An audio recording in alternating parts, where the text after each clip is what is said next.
All right, Doug Binder from DyeStat. I'm here with Doug Souls, coach of Herriman, out here to try and defend the NXN title. If you win it, you'd be the first coach to win 3 boys titles. Yeah. How'd that be? I mean, at the end of the day, the goal with each one of the teams is to listen to what they're really wanting to put in and what they want to accomplish. And so, you know, it's exciting to get those kind of accolades, but the goal is to listen to the kids. Where do they want to get to? What are they willing to work towards? And then try to get that group of kids there. And, you know, it's NXN. You got to get a little lucky with health. You got to get a little lucky with, you know, kids running really, really well when it matters. And if you can, then you can put yourself in position. You know, I mean, if we're in the hunt to win it, then I'm happy, because at least some of those times, like last year, we'll come out with a win. You won't always win. It's too many good teams in the same place at the same time to always win every single year. But we know if we're close, we got a shot, and that's what we're shooting for. Yeah. You've got with Tayshawn and the Tang brothers, you've got some veterans there that know what this is all about. They've experienced the highest of highs here. A few other guys are wrapped around them. How do you feel about the personality of this team compared to what it was a year ago, let's say?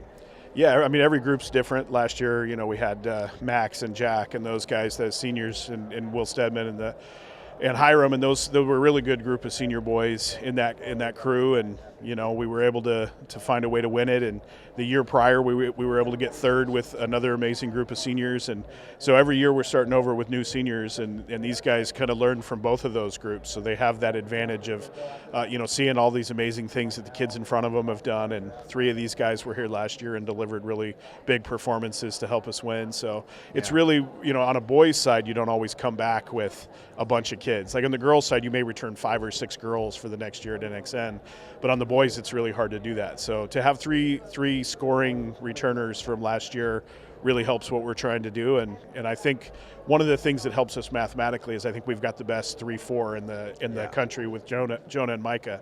And those kids are super consistent. That's been probably one of the biggest saving graces for us, is you kind of have a pretty good idea of what you're going to get out of them every race. And so it's hard to lose when you're really dominating 3-4. You put 3 or 4 kids in front of most other teams number 1, probably not going to lose. Those guys seem like they're super steady, just like you know, the guys that you want on any team are just steady, consistent, good attitudes. Like, is this sort of feel like the you know, we've seen Purcellville win 2 in a row, then Newbury Park won 2 in a row. You guys are in position to possibly do that. Will there be a dip after this? Do you have a whole stable of kids ready to come in and replace them? Yeah, actually, I've run the math on it for the next couple of years, and I think that we'll be in contention for a while. You know, it all kind of comes down to whether or not you have dips in your freshman classes and who's developing. But right now, we've got some really good sophomore guys, some really good junior guys, and I think it'll be pretty solid for us for the next few years. And you know, after that, we'll see what happens. But Herriman is now a place that people want to be, and you know, if you can create an environment that people want to be a part of, then you'll see kids come from all over the place, and I'm sure we'll see, you know, kids come our way and jump in with us. So, you know, I'm not an active recruiter. I'm not out there trying to get kids to come to Herriman, but we do see kids say, hey, I can get to NXN with this group, and maybe I can go to that school. So we will probably see some kids move over. Well, you're in California. You had a 1-week turnaround to get ready for this meet. In Utah, you've got a longer runway to get ready from the regional to the nationals. How important is that period of time between going home from regionals and getting your minds right, getting your bodies right to put out your best performance here?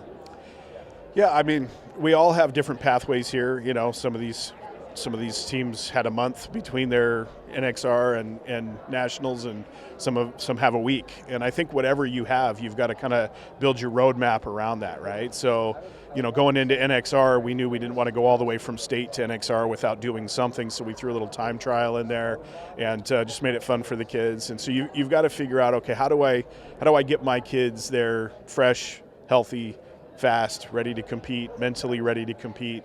And so that's been the biggest thing. I mean, it's kind of easy because you go you go back from NXR and then it's Thanksgiving, right? So, we come back for a day or two and then we're right back on break. And these guys, I gave them the opportunity. Do you guys just want to do the workouts on your own, or do you want to meet? And so we met every day except for Thanksgiving Day, and they've been putting in work and very focused. This is a very focused team. They're ready to compete. They're not afraid of anybody, and so we're beatable. I think most of the teams that come up here are beatable. But I think if we can relax and just put in the performance that we know we're capable of in each area for each kid, I think we'll be really hard to beat. A couple of years ago, I think maybe you were a little bit under the radar slightly. Last year, obviously, it was like, okay, well, there's 2 great Utah teams. We don't know how that's going to go. And then this year, it seems like every other team's going to be studying your jersey and how to find it and match up to it and all of that. Like, do you running with a little bit of a target maybe on your backs more than you had in the past couple of years? Do you think that the guys will be able to, not be affected by that? Yeah, I mean, one of the first things that we said this summer was we're not defending the national championship, we're hunting for a new one. And so I don't think they're even going to notice if anyone's putting a target on them, because they know exactly where they're going to be in the race. They have all of their stuff mapped out for them already, so they're just going to be trying to execute the race plan. I most of the time when I talk with the kids, they don't really have an idea who was behind them, chasing them, or what's going on. So I think what you'll see with a good majority of our kids is this is where they're supposed to be at this point, this is where they're supposed to be at that point, and finishing. So we've been able to finish really well the last 2 years, and we can do it again this year. I think we'll be in good position for sure. Doug, thanks for giving us some of your time today. Thank you. Hope you enjoy the weekend. Have a great result on Saturday. Awesome. Thank you.